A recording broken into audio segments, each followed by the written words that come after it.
Bueno, Paco, bienvenido otro día más en Guión Ausente. Hoy vamos a hablar de la mejor adaptación que se ha hecho jamás de una historia de Lovecraft,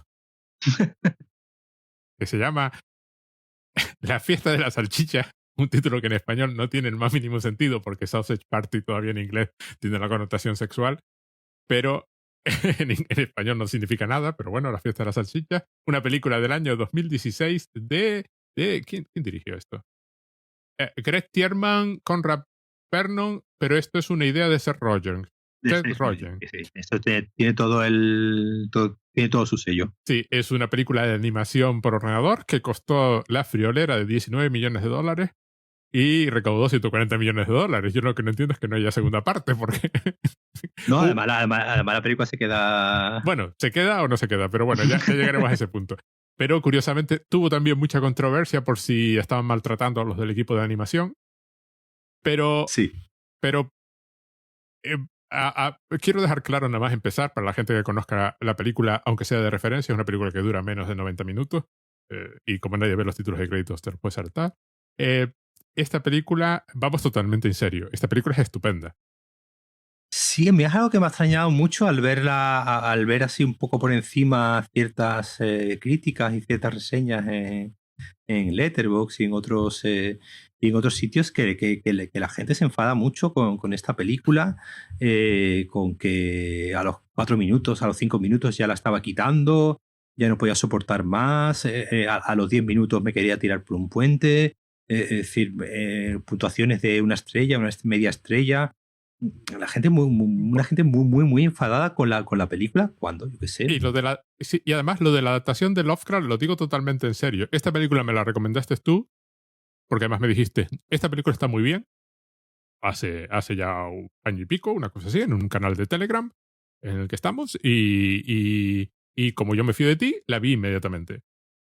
Y no tuve más remedio que darte la razón, la película está muy bien, pero que aparte de la película es una película para adultos, entra dentro de este...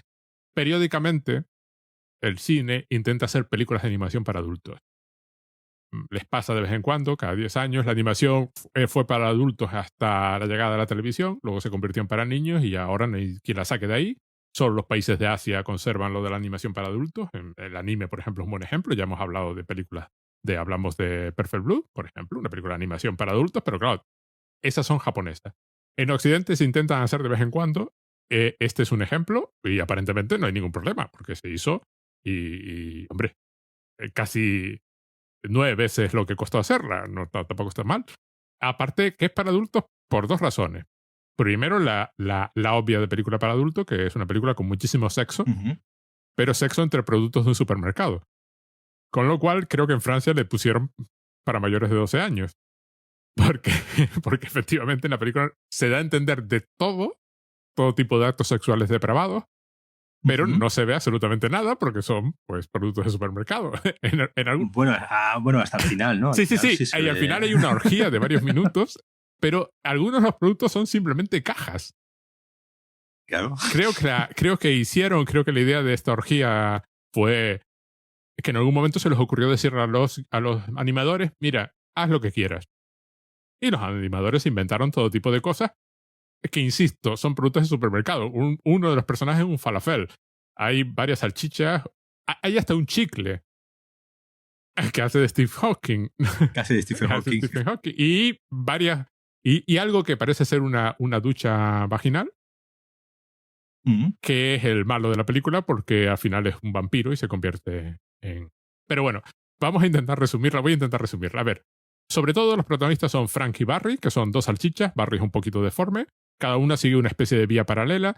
Un bote de mostaza vuelve al supermercado, son productos de supermercado. Todos los días, cuando abre el supermercado, cantan una canción en alabanza a los dioses, que son muy buenos, que son los clientes que te van a llevar al más allá. Al The Great Beyond, lo llaman en inglés, no sé cómo se llama. La vi subtitulada. Pero en esto que un bote de mostaza lo devuelven, vuelve traumatizado porque cuenta los horrores del exterior. Se produce un tremendo problema. La salchicha Frank pues está enamorada, comprometida con el pan de perrito caliente que se llama Brenda. Tocan las puntitas, que básicamente tocan los dedos, eso ya es... desata toda la película, se produce una conmoción brutal porque el bote de mostaza se niega a que se lo vuelvan a comprar. Aquello acaba como una escena de guerra de salvar al soldado Ryan. Se suicida, Se ¿no? suicida el bote, se tira del carrito y se suicida. Y aquello todo viene caído en el suelo. Y los... Por un lado está el de Fran, de pronto se da cuenta de que a lo mejor aquí hay un problema. Y otro producto que escapa, que es el que se convierte al final en vampiro. Que acaba chupándole el jugo a un... Es una escobilla del váter. No, es una ducha. No, es una ducha vaginal. Es una ducha vaginal. Sí, vale, verdad. Sí. Es que parece que tiene la forma de escobilla del váter. Sí, pero no. O sea, supuestamente debería estar lleno de líquido. Y esa es la idea de por qué absorbe los líquidos de los demás. Mientras tanto, al otro, a Barry, lo han comprado, ya se ha ido fuera. De pronto descubren el horror. Barry fuera descubre el horror de lo que pasa, es decir, que te está intentando comer. Barry fuera acaba coincidiendo con un drogata que toma un ácido y entonces lo oye hablar e intentan convencerlo para que lo devuelva al supermercado y allí se conoce a varios más artículos en la casa del drogata en cuestión y también descubren que a los humanos se les puede matar, aunque sean dioses. Mientras tanto, en el supermercado, pues Frank inicia esta carrera por descubrir qué está pasando, encuentra los artículos no perecederos que llevan ahí toda la vida, que fueron los que crearon la canción de alabanza a los dioses, porque son perfectamente conscientes del horror de la existencia. Son productos que los dioses vienen dentro y vienen para comérselos y devorarlos. Su destino es ser devorados por estas entidades que viven más allá. Aparece pues también un taco, que es además esta actriz, que es Salma Hayek. Salma Hayek. Hay nombres muy, muy famosos. Brenda, por su lado, tiene sus aventurillas. Hay un falafel y hay un bagel. Pero Frank, en particular, va avanzando y en un momento dado tiene que avanzar más allá de la zona de refrigerados, que además en la película está representado pues como unas montañas nevadas de fondo y tal. Aparece la sala de los tormentos, donde están los cuchillos y otros artículos para destrozar vegetales y alimentos, y encuentran el Necronomicon, que es un libro de cocina, donde descubren que efectivamente están para comer. Intenta advertir a los otros antes de que abran el supermercado. Barry ha logrado regresar con la cabeza del drogata para demostrar que a los dioses se les puede matar.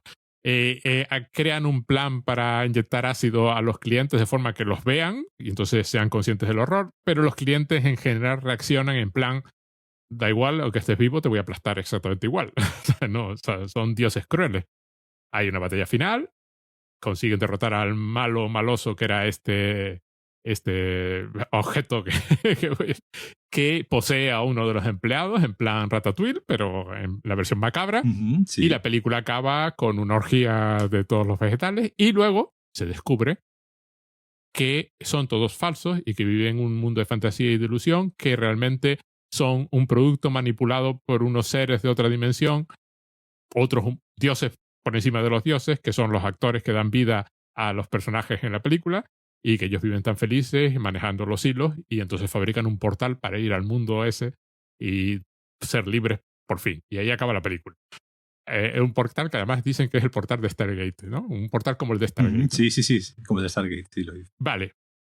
Es una película de horror cósmico. Es una comedia, pero es una película de horror cósmico. Sí. Los dioses son seres humanos, hay una violencia brutal. O sea, la película se aprovecha continuamente que son objetos de supermercado. Entonces, claro, pelar a una papa para echarla en agua hirviendo sería una escena de terror si fuese un ser humano al que le estás quitando la piel para echarle en agua hirviendo, pero como es lo que es. Pero la película está hecha como si fuese una escena de terror. Siempre está hecha como una escena de terror. Los dioses son totalmente arbitrarios, viven para devorarte. Y Frank, tiene que ir a las gélidas regiones del norte a encontrar el secreto de los dioses y acaba encontrando un libro donde se cuenta todo eso. Vamos a ver si eso no es una adaptación de Lovecraft. Yo no he visto una adaptación de Lovecraft en mi vida. Y que claramente una película que habla sobre la religión. Y es una película que habla sobre la religión. Además hay una escena genial donde el creador de la canción, que es un producto con forma de indio, que lleva ahí siempre porque es lo perecedero, comenta que él creó una canción alabando a los dioses. En plan, la religión es falsa, pero da satisfacción a al pueblo, Claro. pues bueno, ya que vas a morir, por lo menos muere contento, pero que luego cada grupo la empezó a pervertir A sus fines. para sus fines, y cada grupo, como odia pues estos productos, odia otros productos, y ahí entonces hay comentarios sobre el nazismo y sobre las guerras de religión y de hecho un explícito comentario final sobre Frank es demasiado científico y no respeta las creencias de los demás. Una cosa es ser consciente de que los dioses están dispuestos a comerte a la mínima oportunidad que tenga, y otra cosa es no respetar un poquito las sensibilidades de los otros, ¿no? Sí, aquí cada personaje representa una religión concreta, ¿no? El personaje de Frank y el bollito, ¿no? El Brenda, digamos, serían como la culpa, ¿no? Cristiana Sí, la culpa cristiana, efectivamente, sí. ¿no? De ellos dos, con la tentación pues eso, la tentación de hacer el amor, de buscar el momento adecuado, ¿no? Para los dos, además, en el momento que lo dice, ¿no? Dice, es mi primera vez, y es verdad también mi primera vez, los dos dicen, no tengo mucha experiencia, es decir, lo comentan, pero están esperando que llegue, ¿no? Que llegue el momento, y que ellos creen que el momento llegará cuando vayan al Great Beyond, ¿no? A este más, a este Que básicamente más allá de la puerta del supermercado, básicamente. Claro, que salir del supermercado y ser los elegidos, ¿no? Que es otra idea también exacto, sí. muy interesante de la película, donde los personajes son elegidos, ¿no? Para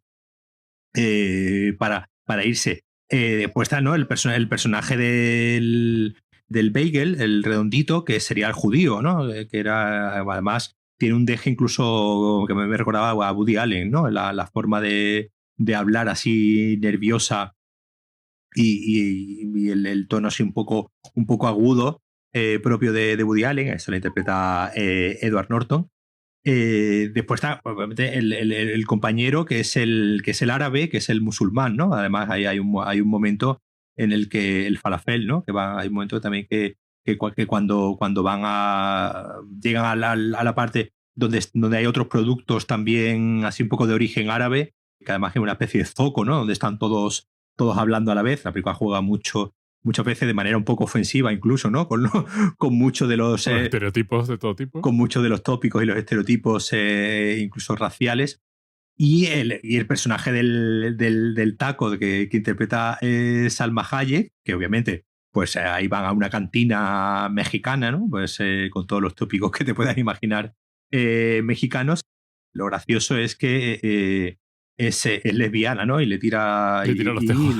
Y le tira los tejos al bollito del... Sí, obviamente la metáfora de la salchicha entrando en el bollito es tremendamente obvia. La película no tiene ningún ánimo de ser sutil en ningún momento, y desde el primer segundo, ¿no? Te dejan clara la metáfora sexual de que la salchicha se quiere meter en los diálogos son todos... Los diálogos no pueden tener más referencias sexuales. Es imposible construir frases con más chistes sexuales metidos dentro, porque es una pasada. Hay momentos en que exceptuando los conectores de la frase, lo demás son palabras que hacen referencia sexual de algún tipo.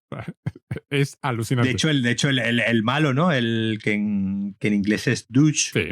Que es como ¿Ducha? Y pollas, no.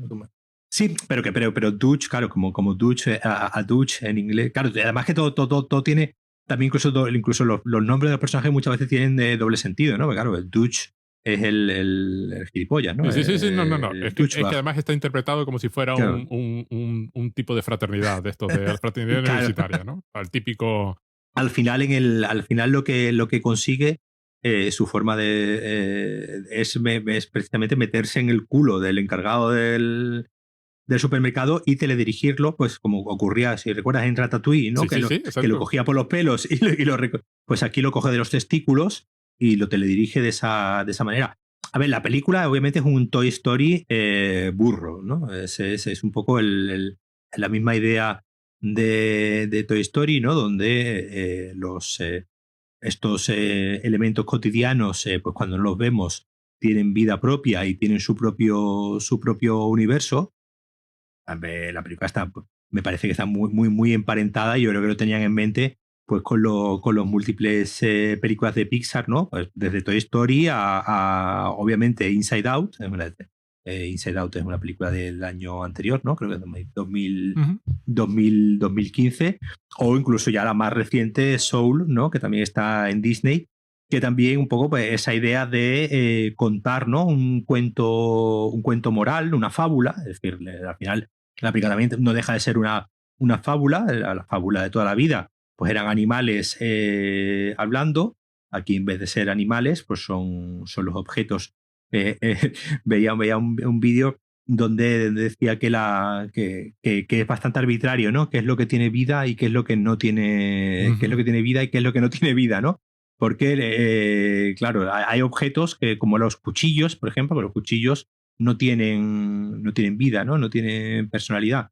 Pero otros objetos como el douche, ¿no? Como la ducha vaginal Con el chicle.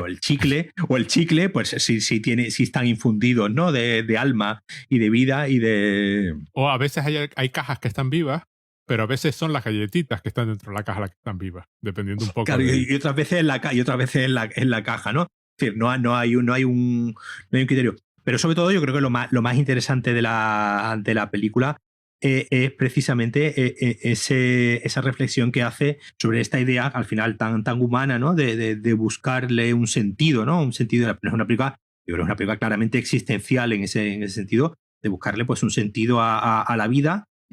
Si es lícito, ¿no? Que nos engañen y el poco tiempo que nos queda de vida, pues lo vivamos felices, aunque después nos vaya a comer un poco lo que se plantea, ¿no? El personaje de Frank, ¿qué hago? Un poco como te enmendaba antes, ¿no? Que esta película es un poco como Matrix en ese sentido, ¿no?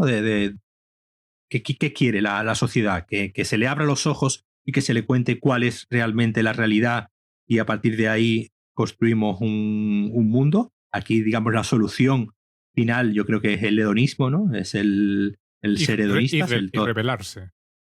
Claro, y follar todos con todos, porque al final montan una orgía donde el taco, Sí, es todo. interpretado por Salma Hayek, coge al bollito, Todos con todos al final. el falafel. De hecho, hay una crítica curiosa en Francia diciendo, por favor, una orgía de alimentos para niños de 12 años, ¿no? Porque claro, en Netflix la película está puesta para 16. Y en Netflix ha sido un poco más. Sí, pero en Netflix tampoco son muy allá, ¿eh? Porque en algunas cosas están puestas para 16 y tú las ves diciendo que exactamente qué había aquí de problemático y de pronto está esta para 16 y tú dices, hombre, esta es un poquito... Bueno, pero bueno. A mí lo que me fascina, por ejemplo, cuando él intenta convencerlos a todos, hay varios minutos de reacción, en plan, te estoy enseñando pruebas de lo que hacen con nosotros en el exterior y tú estás aquí diciendo, este es un loco, pero está inventando todo, a lo mejor no es así, ¿qué sabemos? Y los intentos de negar la realidad, de que el mundo realmente es así, de cruel, ¿no? A mí lo que me encanta de esta película es que lo adulta que es, pero no por el tema sexual, sino por esta idea de la crueldad fundamental del mundo. No, claro. Y además lo de presentar a los humanos como... Pero además, seres crueles y redimir... O sea, son imposibles de redimir. O sea, no es como una película de Disney donde tú podrías plantear una película de Disney similar, donde los objetos dijesen, oye, qué cruel el ser humano, ¿no? Pero donde todo acabaría en plan, bueno, pues el ser humano de pronto reconoce su culpa, ¿no? Y se enmienda, ¿no? No, aquí no. O sea, los dioses no se van a enmendar. Además, de hecho, explícitamente tienen la oportunidad de enmendarse, de decir, oye, este ser está gritando delante de mí, claramente siente, y lo que van es aplastarlo. O sea, no hay El otro día, hoy lo hablábamos con mi hija, porque estábamos estudiando para un examen, y entonces era el trinitotolueno, ¿no? Que la base de la dinamita. Y yo le decía, ¿sabes quién inventó la dinamita, no? Alfred Nobel, el del premio Nobel. ¿Y por qué inventó semejante cosa? Bueno, pero primero tiene usos, ¿no? Y luego porque todos han pensado a lo largo de la historia, no se sabe muy bien por qué, que si invento un arma lo suficientemente cruel, nadie querrá usarla. ¿Por qué puedes llegar a pensar eso cuando la humanidad se ha caracterizado por precisamente, no importa lo cruel que sea, la vamos a normalizar? Y aquí este es el punto de vista de la película. ¿Qué más da? Son irredimibles. No hay opción. tienes que cargarte a los dioses porque no hay nada que hacer. Hay un momento donde tienen ella la primera vez, ¿no? Que se separan el personaje de Frank y Brenda, ¿no? Que Brenda un poco intenta mantener el camino de la fe, ¿no? Intenta decir, bueno, vamos a creer, ¿no? Que vamos a seguir creyendo que esto es así. Y el personaje de Frank lo que está es inmerso en una duda continua y ya ha emprendido un camino, ¿no? Ha emprendido un camino el camino del conocimiento, en cierto modo, y ya, digamos que para él no hay marcha atrás y se emplea ya en esa búsqueda de la prueba, ¿no? En esa búsqueda de tengo que encontrar que esto que ya estoy intuyendo que esta gente me dice que es cierto, es decir, que ese gran billón que nos han vendido no es el paraíso que creemos. Tiene todavía la duda, todavía no ha llegado el otro con la cabeza para presentarle la prueba y decirle, mira, aquí están los dioses, aparte de que existen y son malos, los podemos matar. Y ella se mantiene en un camino todavía de mantener la fe, ¿no? De decir, pero ¿para qué quieres prueba, no? ¿Para qué quieres desmontar este mundo tan maravilloso, ¿no? Que nos hemos montado, que nos han contado, que nos hemos creído, y se vive mucho mejor engañados. Y eso me acordé perfectamente de pues el Matrix, sí, ¿no? Sí. En Matrix estaba el personaje que se arrepiente, ¿no? De haber tomado la píldora azul, se arrepiente y dice que prefería, ¿no? Vivir engañado, prefería vivir en el desconocimiento de que vivía, ¿no? Una realidad simulada, y quería precisamente volver a no tener ese conocimiento, ¿no? Claro, todo el camino que emprende Frank durante la película es precisamente el de la búsqueda de respuestas, ¿no? El de la búsqueda de respuestas y el saber que esas respuestas solamente te pueden llevar a la desesperación o como ocurre al final, como digo, precisamente al hedonismo, ¿no? A decir, bueno, pues si esto es lo que hay, pues por lo menos el rato que vamos a estar aquí vamos a pasarlo bien, sí. Pues eso es lo curioso de esta película, que además lo hace con un personaje que es doble, porque básicamente desdobla a Frank en Frank y Barry, a uno lo manda al exterior para que vea el mundo. Hay una crítica ecologista de fondo, claro, el maltrato a la naturaleza, ¿no? Porque no es solo, la película no solo refleja cómo tratamos a los productos, sino el hecho de que hay productos y que se les fabrica y están ahí y se les manipula. Y hay una escena que es especialmente aterradora cuando al otro se le pasa el viaje, al drogata, y abre una bolsa de chips. Que la escena está hecha como si fuera lo más horripilante. Abre la bolsa, estalla todo aquello y le cae al resto de los objetos los chips encima, en plan la sangre, ¿no? No vacila nunca en mantener siempre ese punto de vista, que es una cosa que a mí cuando la vi por primera vez fue lo que me asombró. Es decir, es una película que más allá de hacer absolutamente todos los chistes sexuales que se pueden hacer e inventarse otro buen montón que no se habían hecho nunca, tiene una intención muy seria detrás. Y además aquí el tema de la religión y después el tema del personaje drogadicto está también muy bien traído, ¿no? Está la famosa frase de la religión es el opio de las masas, y precisamente aquí lo que el drogadicto toma es opio, ¿no? Lo dice, ¿no? Opiáceos. Y precisamente lo que hace la droga es que, como decía, ¿quién era? El de abrir las puertas de la percepción, ¿no? Aldous Huxley. Aldous Huxley, ¿no? Entonces, en ese sentido, la droga que se toma el drogadicto, que es otra cosa completamente arbitraria, ¿no? Se supone que es un drogadicto que lleva metiéndose droga un buen tiempo, pero justo en este momento es cuando de repente empieza a ver que todos los alimentos que tiene esparcido por la mesa, un chicle incluido, pues tienen vida propia, ¿no? Es decir, digamos que la droga le abre de repente esa experiencia trascendental, ¿no? De repente ver más allá de tu propia vista, y poder ver ese. Pero claro, eso le lleva a precisamente la muerte. Eso le lleva precisamente a que el ser capaz de ver ese más allá, ¿no? De ver esa dimensión, esa nueva parte del mundo que está escondida a nuestros ojos, no está planteada como nada positivo, está planteado al contrario, como algo terrorífico, ¿no? Cuando ellos digamos, drogan, ¿no? A toda la gente que está en el supermercado por la mañana, no es un despertar bonito, ¿no? No es un despertar agradable, no es un despertar al mundo, sino que de repente todos los dioses, todos los seres humanos que de repente empiezan a ver que las salchichas y todos los alimentos que están ahí tienen como vida propias, es algo precisamente terrorífico. Es decir, no, el abrirte a este mundo no es algo que, es decir, el salir de la caverna, digamos, desde un punto de vista platónico, no es algo que no es una luz que de repente te ilumina y te da una nueva perspectiva del mundo, sino que al contrario, es una perspectiva completamente aterradora. Sí. Entonces, una de las mejores partes de la película es cuando va precisamente basculando entre ser una comedia irreverente, gamberra y tal y cual, con el terror puro y duro. Existencial, sí. Todo completamente existencial. Yo lo que voy a argumentarte es, el despertar es aterrador, y eso conecta además con otra película que también es muy adulta en ese aspecto, que ahora voy a mencionar, que no tiene absolutamente nada que ver, exceptuando ese pequeño detalle. Pero digamos que el problema es, en el caso del drogata, es no acordarse.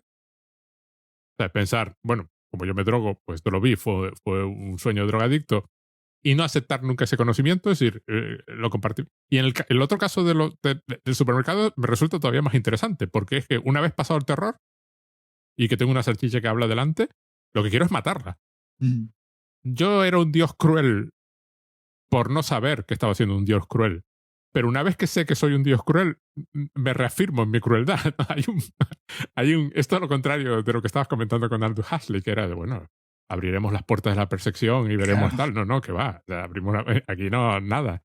Y la película con la que conecta en ese aspecto muy bien es con la de Viven, la de Carpenter. Que tiene están vivos. Que tiene una escena de como 7-8 minutos cuando le intenta colocar las gafas a su amigo. Y se pegan hostias durante... Sí. Porque claro, sí. Las dos películas plantean lo mismo. La verdad duele. Claro. Nadie quiere ver el mundo tal y como es. Y es un horror. Y sobre todo el admitir que has vivido engañado. Yo creo que es, también es algo a lo que no, como suele ser habitual, el ser humano nos creemos más listos de lo que somos. Todo el mundo cree que a mí no me engañan. Y esa idea de no, estamos viviendo engañados, y por mucha prueba que me presenten, busco el subterfugio y el atajo mental para no aceptarla, y por mucho que me presente en la cabeza de Dios muerto, sigo ahí en mi CC porque reconocer que has vivido engañado, reconocer que a ti con todo lo listo que eres, como se decía, ¿no? O sea, te la han medio doblada y has estado basando tu vida y tu comportamiento en algo que es directamente una mentira, pues es algo muy, muy, muy duro, es algo muy difícil que yo creo que nadie quiere admitir, obviamente. Y claramente también es una película donde dejaron muchísima libertad a los animadores, porque no ya las escenas de la orgía, que por supuesto fue haz lo que te dé la gana, invéntate lo que quieras, pero el propio suicidio de la mostaza, tirándose desde o sea, hay momentos en que, primero, está todo hecho para que tú sustituyes al producto en cuestión por un ser humano y la escena es de terror.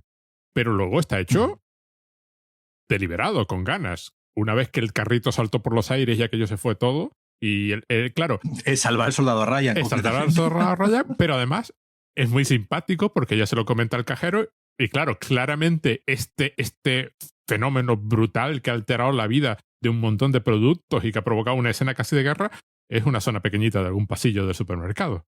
Es algo completamente banal dentro del mundo del supermercado. Exacto. Se ha caído un bote, punto, se ha caído un bote. No tiene más, no tiene más trascendencia. No tiene más trascendencia. Entonces juega, o sea, una película a mí me resulta llamativo porque podría haberse limitado los chistes, ¿no? Por eso, yo creo que por eso hay mucha gente que no la o que no ha hecho un esfuerzo por entenderla, o no ha querido entenderla, porque sí es verdad que tú veías el tráiler de la película y si conoces, ¿no?, a los creadores de la película, a Seth Rogen, a Evan Goldberg, a Jonah Hill, pues hacen tienen varias películas directamente donde los personajes están todo el tiempo fumando marihuana.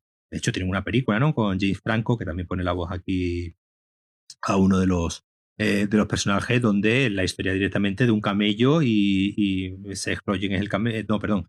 James Franco es el camello y Seth Rogen es un tipo mundano, colgado de marihuana. Es decir, es una tradición, en cierto modo, es una tradición muy de la comedia americana, ¿no? Digamos, la comedia porreta, ¿no? La Sí, sí, sí. comedia, la comedia con el tema de la marihuana y del hachís, y obviamente esta es una película que tú te los ves, tú te los puedes imaginar a ellos perfectamente escribiendo el guión entre porro y porro. Es decir, pues, eso yo lo tengo clarísimo.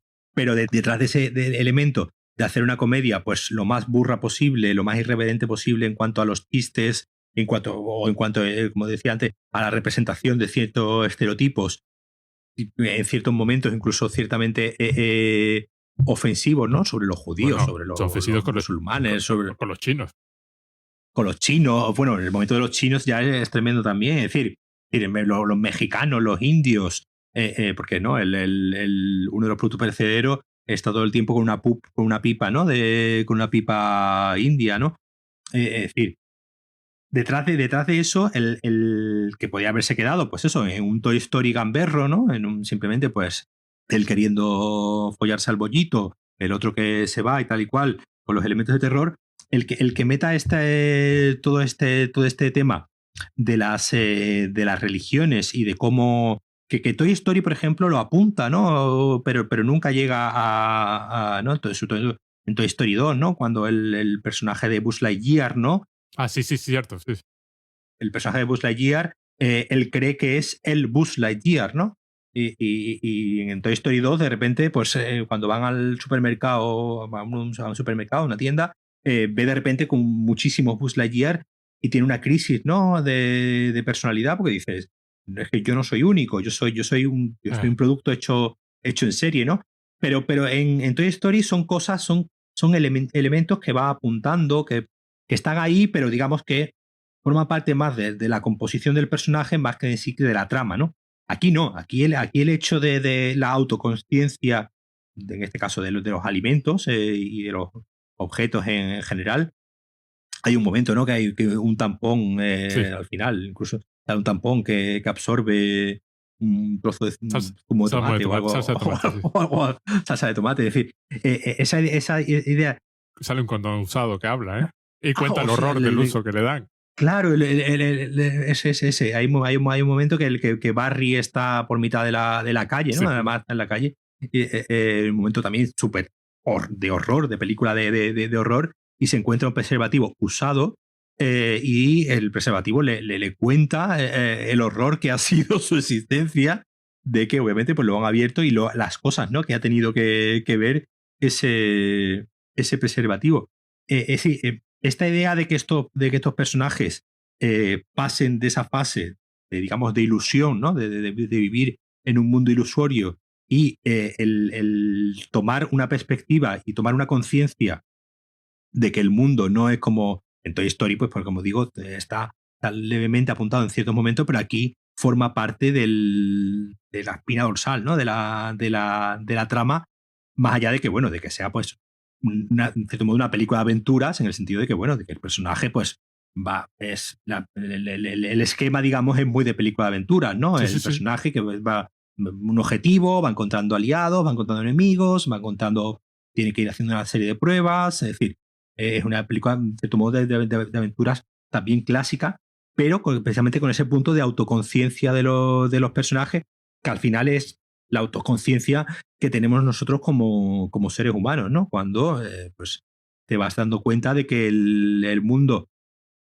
es más complicado de lo que parece, y que establecer un sistema, ¿no?, establecer un sistema de creencias está bien para vivir con cierta calma, pero que en cuanto ese sistema de creencias se empieza a tambalear por lo que sea, la cosa se pone muy, muy cruda. Claro, Toy Story son películas para niños, entonces apuntan a estas cosas. Pasa lo de siempre. Tú ves Toy Story y te empiezas a preguntar por la metafísica de semejante universo, cómo funcionan esas cosas. Apuntan en momentos de terror. Hay escenas aterradoras en Toy Story 3, Sí, por sí, sí, ejemplo. sí. El bicho este que es Darth Vader, ¿no? Hay una muñeca. Ujú. Y luego en Toy Story 4 está este momento donde aparentemente la niña crea un ser consciente, fabrica Mm. Forky. Sí. Pues esto es como si una película fuese de ¿cómo es posible que eso pase? Es decir, ¿cuál es exactamente cómo funciona este universo de forma que una niña, uniendo 4 cosas, fabrica un ser consciente? Que la película, claro, por supuesto, Toy Story lo deja ahí, no va más allá. Bueno, sí, hay un comentario en plan, no lo sé. Alguien le pregunta y el otro responde, no lo sé, así en plan, todo alegre. Aquí, no, aquí va del horror existencial. Y lo que te decía antes, por ejemplo, todo el viaje del protagonista, es decir, la zona de congelados está representada por una tremenda imagen que se supone que pues, es un panel de fondo de algún tipo de publicidad de unas montañas nevadas, ¿no? Ahí del lejano norte. Toda la zona de cuchillos es una cámara de los horrores, en negros y rojos, ¿no? En plan amenaza inminente, ¿no? Y el libro está colocado ahí en una especie de altar iluminado, ¿no? En plena noche con el supermercado cerrado, está iluminado, ¿no? En plan que además remite mucho a una cosa que los americanos lo de cómo servir al hombre, ¿no? Esta historia Mm. conocida de los extraterrestres que llegan a la Tierra, no sé cuánto, y alguien encuentra el libro de cocina, cómo servir al hombre, ¿no? Y que además en Los Simpsons parodiaron una vez en un episodio de los extraterrestres, con los distintos títulos, cómo servir al hombre, cómo servir a un tal, y este tipo de cosas, una historia. Así que remite a varias cosas, pero para mí, claramente, tiene una conexión con Lovecraft. Solo que aquí nosotros somos el horror cósmico El monstruo. del fin de los tiempos, ¿no?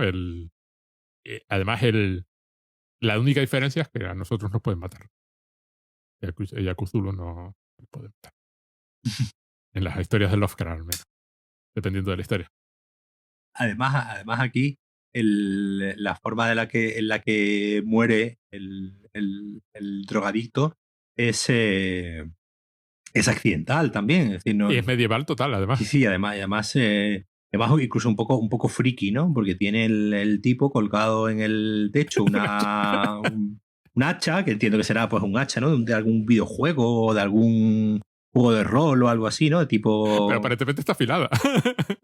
Claro, pero es un hacha que se ve que de ser un drogadicto un poco nerd, Sí, sí, ¿no? sí. De algún juego de rol o algo así. Y es una muerte completamente accidental, ¿no? Están ahí en ese momento de que él toma conciencia, ¿no? De que todos estos cosas tienen vida y le dan un golpe a la pared y se cae el hacha y le corta la cabeza. Que se ve, ¿no? Que se ve cuando lo está contando Barry, al principio tú crees que lleva el cuerpo cuando lo está contando, que bueno, aquí traigo la prueba, tú al principio piensas, no se ve, ¿no? Que está en la cabeza y cuando termina de contar la historia, que tú ya ves que es algo completamente macabro, que ya yo creo que en la película ya cuando se mete ya en un punto ya completamente muy, muy, muy macabro, de que lo que le lleva directamente en bandeja, ¿no? Sí, sí. Muy en bandeja, Que sí. le la lleva en bandeja la cabeza como prueba de que los dioses pueden morir y de que bueno, tienen una cierta halo de esperanza de que, bueno, si matan al resto de dioses que están por ahí, pues podrán ellos tener una vida completamente autónoma, ¿no? Y sin necesidad de depender que esos dioses o que esos falsos dioses, porque descubren, ¿no? que pueden morir, les tengan que llevar al más allá y ellos se puedan quedar en ese supermercado con la idea falsa, obviamente, de que van a estar ahí toda la vida. Pero obviamente la película termina en un punto ya directamente donde da un giro más autoconsciente todavía cuando ellos, digamos, Sí. cuando el indio, ¿no? El indio de nuevo, que es el que tiene indio todas y el las... científico. Aquí hay una colusión entre ciencia y Sí, religión. O sea, se alían al final entre misticismo el y chicle. ciencia, el chicle y el indio místico, para darse cuenta de que hay una dimensión más a toda la realidad que han estado contando, ¿no? De que son dibujos animados. Dice, somos cartoons, somos dibujos Sí. animados y además nos ponen las voces Estos individuos. Seth Rogen Y Edward Norton. Solo menciona eso dos. y Edward Norton, ¿no? Además hacen un chiste interno de que Seth Rogen es como el actor graciosillo, tal y cual, que tampoco tiene. Y Edward Norton, que ya sí es un actor Más serio. mucho más serio y más importante, no lo vas a comparar. Más importante y más reconocido. Me encanta esa parte porque hemos hecho una fábula sobre la liberación, pero esta fábula sobre la liberación está a su vez dirigida. Está construida. Claro. Esto no acaba nunca, es decir, por muchas respuestas que... lo que viene a decir es que por muchas respuestas que te den, va a haber un paso más que dar siempre. Sí, la reflexión admite una vuelta, toda tuerca admite una vuelta más, las mentales, ¿no? Llevamos 30 siglos de filosofía y todavía no hemos dado con la respuesta porque probablemente no haya ninguna respuesta y por eso pues hay que darse al nihilismo y al hedonismo porque probablemente estemos haciendo mal las preguntas. Exacto. Entonces, por eso no llegamos nunca a dar con la respuesta buena. De todas formas, hay otro aspecto de esta película que además es muy simpático, que es que esto es la prueba de que no hay nada como tener amigos, ¿no? Porque, quiero decir, claramente este hombre conoce a todo el mundo y puede llamar a Edward Norton a decirle si sale en su película. O a Salma Hayek. Claro, el plantel de actores, aparte por eso. Aquí, por ejemplo, hay otra película. Esta gente tiene otra. Digo esta gente porque, digamos, es un grupo, ¿no? de actores. Pues James Franco, Jonah Hill. Bueno, ellos salen de una serie. Ellos salen de una serie que, por desgracia, está en Amazon, pero está doblada al español. Ahí se me ha ido el nombre de la serie ahora mismo de la cabeza. Está doblada. No me sale el nombre de la serie, espérate, lo estoy mirando. No. En español, es que lo tienen puesto en español, se llama Instituto McKinley, Freaks and Geeks. Pero no estaba en Netflix, yo la vi subtitulada. Bueno, Freaks and Geeks. Freaks and Geeks. No sabía que en español le habían puesto ese título tan horroroso. Freaks and Geeks, entonces ellos salen de aquí, sobre todo Seth Rogen, James Franco y Jonah Hill, y digamos forman un equipo creativo, ¿no? Que tienen grandes películas como Super Salido, Super Bad, que es una de las películas favoritas, por ejemplo, de mi hija. ¿Sí? Y nosotros la vimos durante el confinamiento y lo que se pudo reír con esa película y es una película muy bien hecha. Es una película, la de Super Salidos, que el nombre ya español nuevamente Sí. le da una connotación, en inglés es Super Bad, con el fondo que tiene, por ejemplo, esa película de película de instituto de unos chavales que lo que quieren es conseguir comprar alcohol para una fiesta porque le gusta una chica, y es una película que tiene un corazón tan grande en el sentido de es un canto a la amistad precioso, es una comedia divertidísima, con un timing, con unos actores, con Michael Cera, ¿no? Que aquí es el personaje de Barry, sí. ¿no? La película está escrita por Seth Rogen y Ivan Goldberg, que es también dos co-guionistas de la película, y protagonizada por Michael Cera y Jonah Hill, que también salen aquí en la película. Bill Hader, que también es era un actor hace una serie que se llama Barry en HBO, que también está muy bien. Pues aquí hace varios personajes. Es el indio. Es el indio que fuma la pipa, que hace de policía en Super Salido, por ejemplo. Pero como digo, esta gente lo que tienen es que cuando le sale bien, otras veces le sale un poco regular las películas, pero cuando le sale bien, como digo, en este caso o en la de Super Salidos, son unas películas que un poco trascienden a lo que aparentemente son, ¿no? Aquí, pues, como digo, aparentemente, pues una película donde una salchicha se quiere meter dentro de un bollito, en Super Salido, pues una historia de dos adolescentes, como ya hemos visto mil veces. Pero tienen siempre un fondo, tienen siempre una vuelta de tuerca muy, muy humana que las hace trascender a lo que realmente... Y hay una película que es a lo que iba, que se llama This is the End, una del 2015, creo que es de un año anterior a... donde ellos se interpretan a sí mismos, ¿no? Donde son Jonah Hill, Seth Rogen, James Franco, es decir, ellos interpretándose a sí mismos y haciendo, en cierto modo, parodias, ¿no? De sus propios personajes, ¿no? Pues James Franco, pues yo no sé si tú sabes que James Franco tiene fama de intelectual, ¿no? Pues de hecho ha dirigido varias películas basadas, ¿no? En obras de Faulkner, es un tío que, digamos que va de un poco de artista. Después Seth Rogen pues tiene este tópico, ¿no? Pues del el gordito, fumado, bueno, y ya Jonah Hill, pues ya directamente más gordito, pero a la sombra, ¿no? De Seth Rogen todo el tiempo. Y es una película que, la de This is the End, que en español Juega hasta se el llamó fin. Juerga hasta el Vamos. fin, de 2013, donde ellos pues quedan en una fiesta en casa de... Es decir, todos los que salen en el cartel de DCTN salen aquí, por ejemplo, en el En la de la salchicha. en la salchicha poniendo voz, todos poniendo voz a algún personaje. Y donde de repente pues hay se desata el apocalipsis, se desata el fin del mundo, están ellos en una fiesta en casa de James Franco y pues tienen que pues afrontar el fin del mundo. Aparece por ahí también la de Harry Potter, Emma la Watson, Emma sí. Watson. Emma Watson haciendo de Emma Watson, es decir, todos, Rihanna haciendo de Rihanna, Paul Rudd haciendo de Paul Rudd, Paul Rudd también pone las voces aquí a uno de los personajes. Y entonces, pues de repente montan todos los tópicos que tú te puedas imaginar sobre estos actores y la imagen que tú te hayas creado sobre esos actores de verlos en las películas completamente desatada. Una película también muy divertida. La recomiendo. El punto de partida, Sí. lo que acabas de contar, es súper interesante.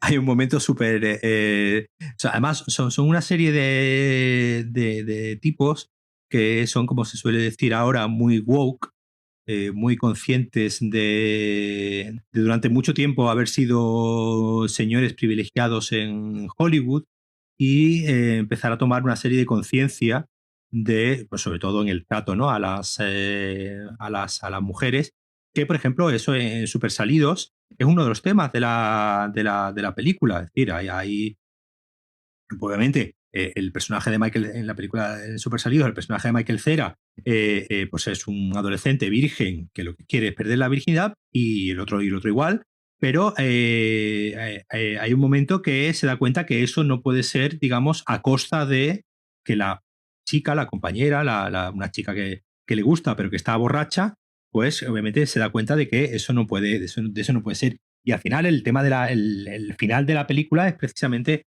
muy consciente de la masculinidad tóxica que han estado ejerciendo durante mucho tiempo. Aquí hay un momento en la película de This is the End que están con el personaje de Emma Watson, que la pobre Emma Watson está completamente acojonada porque yo estoy con estos 6 tíos aquí y todos están con el rollo Hermione y todos haciéndole ojitos a Hermione completamente cringe, Sí. hecho completamente aposta, hasta que le llega un momento que ya la muchacha se harta y se va, y se va porque no soporta más esas miradas. Entonces, son unos tipos muy conscientes, ¿no? Muy conscientes obviamente de su posición dentro de Hollywood y de que sabiendo que hacen una serie de comedias muchas veces pues en apariencia descerebradas, en apariencia zafias, como es el caso, siempre intentan darle un fondo a todas estas cosas que hacen. Como te digo, algunas veces les sale mejor que otras y yo creo que este es uno de los casos donde aciertan Y como te vuelvo a decir, a mí siempre me sigue llamando mucho la atención lo beligerante que es que es el público en general en los comentarios hacia esta película, porque bueno, no sé si es que vieron el tráiler y decidieron puntuarla, pero bueno, hay gente realmente enfadada si te metes en cualquier foro de Film Affinity o Letterboxd o cualquiera como te digo, de una estrella o de media estrella, de decir, o no has entendido la propuesta o no has querido entenderla, claro. La película tampoco malgasta el tiempo, no se pega media hora haciendo otra cosa para luego cambiar. No. La película es explícitamente así desde el primer momento, es decir, está llena empieza con un montón de chistes sexuales que duran 3 o 4 minutos, inmediatamente pasa a la canción de qué guay cuando me elijan y irme al gran más allá, con lo cual ya te sitúa el tema, y de inmediatamente aparece la mostaza que están devolviendo, que empieza a hablar de los horrores del mundo más allá. Es decir, no hay ningún momento donde tú puedas decir que la película te está engañando. La película es de lo que va desde el primer instante. Y la dinámica entre los personajes está establecida inmediatamente en unos pocos minutos, porque bueno, son lo que son. El héroe, el no sé qué, los antagonistas que realmente no se pelean y tienen más en común que no sé qué. Comprendo que tú puedas ver un montaje en el tráiler que te dé a entender que es otro tipo de película y luego descubres que la película, entiendes, si vas por los chistes sexuales, que además tampoco no tienes nada de qué quejarte. La película es chiste sexual detrás chiste sexual desde que empieza hasta que termina. No hay... Es safia a más no poder, si era lo que quería. Claro, es una safiedad que está conviviendo con un horror existencial cósmico que la mantiene en equilibrio. Claro, si fuera puramente horror, pues sería una película de terror, claro. Sería no sé, un As o una cosa así. De este terror moderno Sí. que es existencial. Claro, no quiere ser eso, entonces lo equilibra con un montón de safiedad, pero es que está hecho deliberadamente así. Está... Y lo asombroso es lo bien que lo logra. Claro, que mantiene esos dos elementos en equilibrio precisamente para que no se les vaya para un lado ni para el otro. No querían hacerla totalmente safia y intrascendente, tampoco querían hacer el horror existencial. Y luego hay otro detalle, la música, que es de Alan Menken. Sí. Es lo que decía antes, no hay nada como tener amigos, pero creo que lo contrataron para hacer la canción, la que cantan en el supermercado de este gran día, y el tío les rogó que por favor les dejasen hacer la música de la película, porque a él en realidad este es el tipo de películas que le molan. El señor que hace la música de La Bella y la Bestia y cosas así, claro. y que él es muy de para adultos en el mundo real. Sí, bueno, también que viene de hacer musicales, Sí. ¿no? También en Broadway y tal. Es decir, que obviamente el hombre tiene varios Oscars gracias A Disney, ¿no? gracias a Disney, que tuvo, de hecho, tuvo una racha en la que creo que ganó 4 años seguidos el Oscar a la mejor banda sonora, ¿no? Los años de La Sirenita, La Bella y la Bestia, sí. Aladín y algo más, decíamos. Aladín, Y Pocahontas, El Jorobado de Notre Dame, Hércules.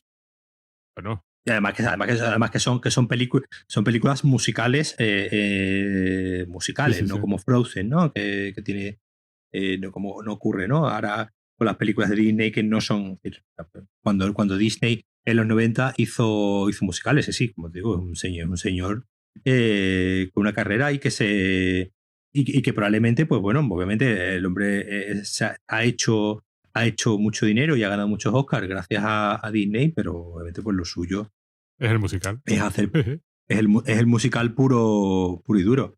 Tienen, por ejemplo, esta gente, y no sé si tú recuerdas, tienen una película, James Franco y Seth Rogen, que se llama La Entrevista, de Sí, Interview. Llegaron a tener incluso un conflicto con Corea del Norte, ¿no? Porque cuando la película es de Sony, esta gente tendrá algún acuerdo con Sony o algo así, y cuando hubo un leak, ¿no? de documentos de Sony, siempre se sospechó que había sido un hackeo provocado precisamente por Corea del Norte, porque estaban muy enfadados con la realización de esa película donde se parodiaba al gobierno de Corea del Norte, que por desgracia la película después no era tampoco muy buena, y lo único que ha quedado es un GIF de James Franco haciéndose el sorprendido. Esa película ya no. Sí, sí, hay un GIF de James Franco así haciéndose, porque estaba muy histriónico James Franco en esa película. Si vives lo suficiente, acabas convertido en un GIF. Que son los nuevos 15 minutos de fama. Antes eran los 15 minutos de fama, ahora es acabar en GIF. Si tienes suerte, acabas en un GIF.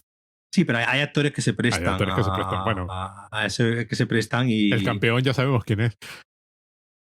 Está Nicolas Cage, obviamente.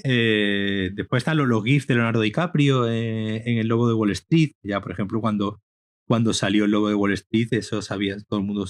Ya directamente el tráiler era una colección de GIFs. Y como digo, de esta película, pues, que como digo, después era una película que era después, esta sí era incluso dirigida, ¿no? Por ellos, por Ivan Goldberg y Seth Rogen. Después, ya por último, lo que te quería decir, por desgracia, esta gente cada vez está más de capa caída. La comedia en general en Hollywood cada vez funciona peor, cada vez funciona menos. Hubo una época ahí como a principios de a finales, ¿no? De los 2000, principios de los 2010, donde, bueno, pues como digo, todo este grupo y sobre todo pues comandados un poco por Judd Apatow, un cierto revival, ¿no? de la comedia, y por desgracia pues la comedia es ahora mismo un género completamente de capa caída en el panorama hollywoodiense, ¿no? No recuerdo la última. Va por ciclos de todas formas, ¿no? Sí, claro, por eso. Esta gente en cierto modo, ha protagonizado y ha liderado un ciclo de películas. Y, como digo, ahora ya están un poco de capa caída. Ellos sí que bueno, que después comercialmente, pues ha habido películas que no han funcionado del todo bien. Suelen ser películas baratas, es decir, que tampoco es que la comedia sea algo demasiado, en la mayoría de las veces, ¿no? Demasiado caro de hacer. Aquí, pues, ¿cuánto has dicho tú que tenía de presupuesto? 19 millones de dólares. 19 millones. Pues, tampoco Hombre, es y hay que pagar sueldos, ¿eh? Que no son amigos baratos, es los que tiene este hombre. Está dirigida por dos profesionales de la animación, es decir, se ve que cogerían a un par de directores, Greg Tiernan y Conrad Vernon, que tienen Madagascar 3 y alguna que otra película, alguna de Shrek y tal, es decir, digamos, cogieron aquí a un par de mercenarios de la animación que hiciesen, digamos, que se encargasen de la parte de la animación y ellos encargarse de la parte, digamos, más de la historia y del guión, y obviamente de buscar amigos que pusiesen voces a los personajes. Pero como digo, por desgracia, pues la comedia ahora mismo está un poco, es un género que está ahora mismo un poco de capa caída, y bueno, pues esperando al siguiente relevo que venga a... Durante un tiempo le toca al terror, por ejemplo, que ahora con Us y Get Out y estas cosas recuperó así un poco del prestigio, y luego le pasa a la comedia, luego caerá el terror dentro de unos años y nadie se acordará. Sí, en general la comedia y la comedia romántica, que fueron dos géneros que en los 90, sobre todo en los 90 y principios de los 2000, fueron bastante relevantes, pues hoy en día, pues, bueno, la comedia romántica, por ejemplo, hoy en día ya es un género completamente devaluado en el sentido de que... Hay que reinventarlas en algún momento y hay que Claro, esperar el tiempo claro. suficiente para que nos olvidemos y alguien venga y diga, ¿y si la hacemos así? Seth Rogen, por cierto, es productor ejecutivo de una serie de televisión que se llama Future Man, que también es muy en este plan, es una serie de ciencia ficción, y de hecho sale él en algunos episodios haciendo de presentador de televisión del futuro. Básicamente la televisión y el gobierno son lo mismo en el futuro. Él interpreta un personaje muy gracioso, con mucha mala leche el personaje. O sea, vuelve a ser un poco igual. O sea, que estamos hablando aquí de las salchichas. La serie es una serie de ciencia ficción tonta, de las más tontas de series de ciencia ficción que te puedes pegar, con la ventaja de que al ser tonta puede hacer lo que le dé la gana. No hay límites, no es una película de Marvel, ¿no? Que está como muy constreñida por lo que puede hacer, porque en cuanto te pases 2 milímetros para un lado pierdes $200 millones en la taquilla. No, esto es tonto, pues. Y entonces, como es tonta, se le ocurren ideas disparatadas que van y las hacen directamente. Claro, algunas de las ideas son muy, muy, muy buenas y no huyen de ese tipo de reflexión, ¿no? O sea, cuando parodia la televisión y la equivalencia entre televisión y gobierno, van a por todas y son muy conscientes de estar haciéndolo. O sea, recuerda bastante al espíritu de esta de las salchichitas. Bueno, pues lo podemos dejar aquí. Entonces, recomiéndala, véndela. Pues está en Netflix, es decir, que la tenéis ahí a un paso. Y yo diría que le deis 10 minutos de ventaja. Que le deis 10 minutos de tregua, porque, como digo, más allá de que no te puedan hacer gracias los chistes zafios iniciales, en el momento en el que te empiezas a meter en la historia, yo creo que trasciende a los chistes sexuales. Mira, una última cosa me ha parecido muy, viéndola también ayer, que al final tiene un final y llega a una conclusión muy parecida a una película totalmente diferente, que es Ice White Chat. Sí, No sé sí, si tú sí. recuerdas Ice White Chat, precisamente la solución final, ¿no?, que propone el personaje de Nicole Kidman para todos los problemas que tienen como matrimonio es follar. Sí, sí, sí, sí. Pues aquí igual, aquí la solución final a la desesperación de los seres humanos que plantean es follar, y además todos con todos y sin hacerle ascos a Sí, sí, nada. sí. En el caso de Weissat, además, era como muy explícitamente la reacción vitalista a la imposibilidad no ya de controlar el mundo, ¿no? Que es lo que hace el personaje de Tom Cruise durante toda la película, sino ya ni siquiera entender qué es lo que ha pasado. O sea, la incapacidad de nada. O sea, nadie te va a responder, nadie te lo va a explicar.